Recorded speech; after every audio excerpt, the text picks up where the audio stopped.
Thank you, Joyce. That was a great introduction. You have to realize that it's kind of like old broads night tonight for me. I mean, this is like Susan and Joyce and I'm looking to see if there's some of the other old broads. I mean, we're old broads now. It's so shocking to me because she said that I was a national reporter in Montreal. I was a kid too. We were all kids, and now we're women.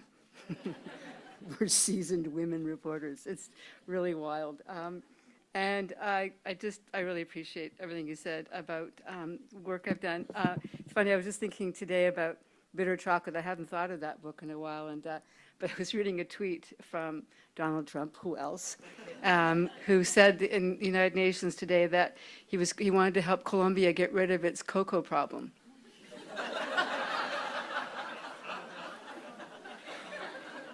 And so people were, of course, tweeting big mugs of chocolate and cocoa and thinking, it's about time somebody dealt with this cocoa problem that they have in Colombia. So anyway, that's the lighter side of today. The rest of it was all dark. What can I tell you? Everything about it was dark, as is every day. I don't know, have people seen any of the recent films about journalist Marie Colvin? Are you familiar with her work? She's the woman, the film, Her Private War, some documentaries. She was the famous Sunday Times of London reporter. And it's really impossible to forget her face, isn't it? She was striking even before she began to wear that iconic black eye patch. That was her signature. It was a souvenir of her coverage of the violence in Sri Lanka in 2001. And that's when an errant piece of shrapnel left her blind in her left eye. Marie almost died, but she healed, and she purchased that eye patch, and she was back out there in the field. I never met Marie, but I often admired her, and I marveled at her courage. She was killed 6 years ago while she was covering the war in Syria. And on the day she died, Marie knew she probably would not survive that assignment because once she filed what was her last story, her signal would give her away her position, and Bashar al-Assad's air squadrons would find and destroy her. Assad regarded Marie Colvin as a legitimate target because she was illegally in the country, as was any reporter in the killing fields of Syria, where hundreds of thousands have now perished. According to Marie's colleague, who did manage to get out alive, Marie had been documenting the destruction of hospitals, houses, and people.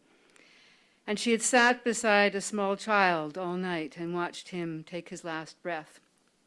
And at that point, Marie Colvin decided that telling the world about the events in Homs, Syria, was more important than her own life. Marie was 56 when the Syrian government shell crashed into her redoubt and annihilated her.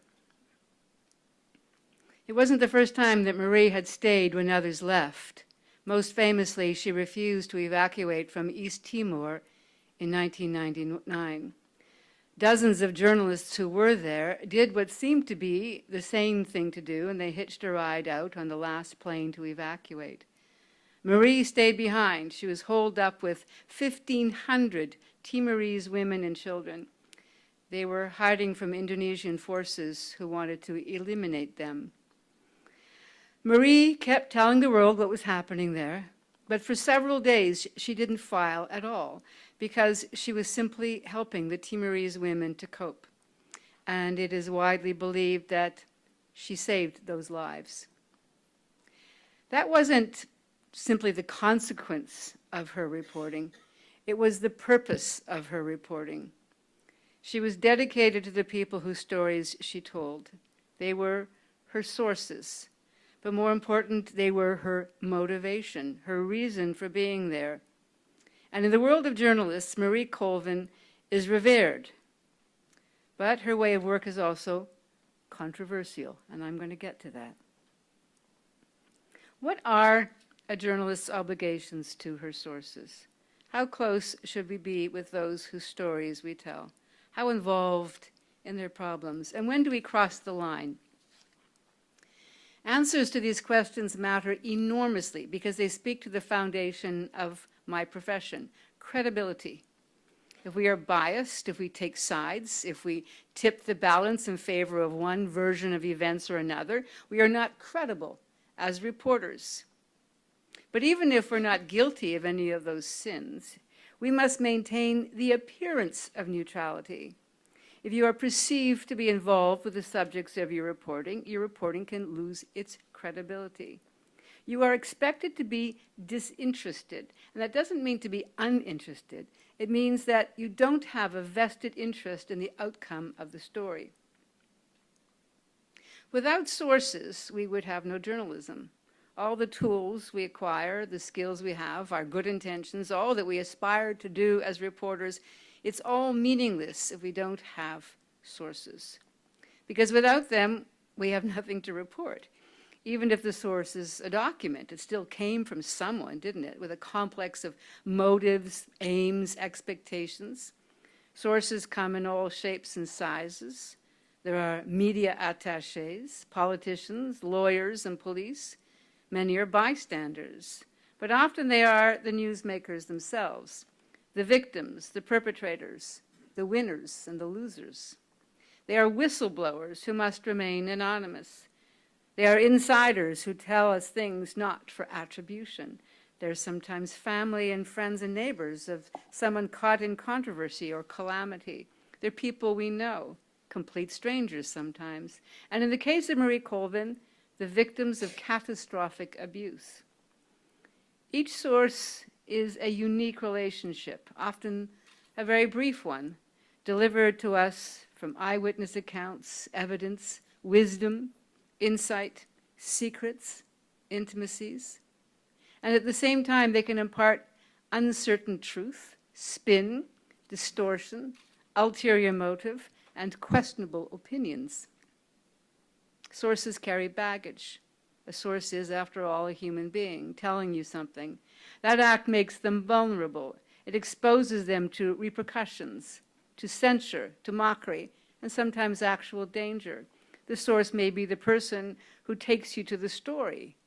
In the case of Marie Colvin, the people who were resisting and even battling the Syrian government forces were the ones to provide her the doorway to the front lines and into their experience. They helped secure her news feeds.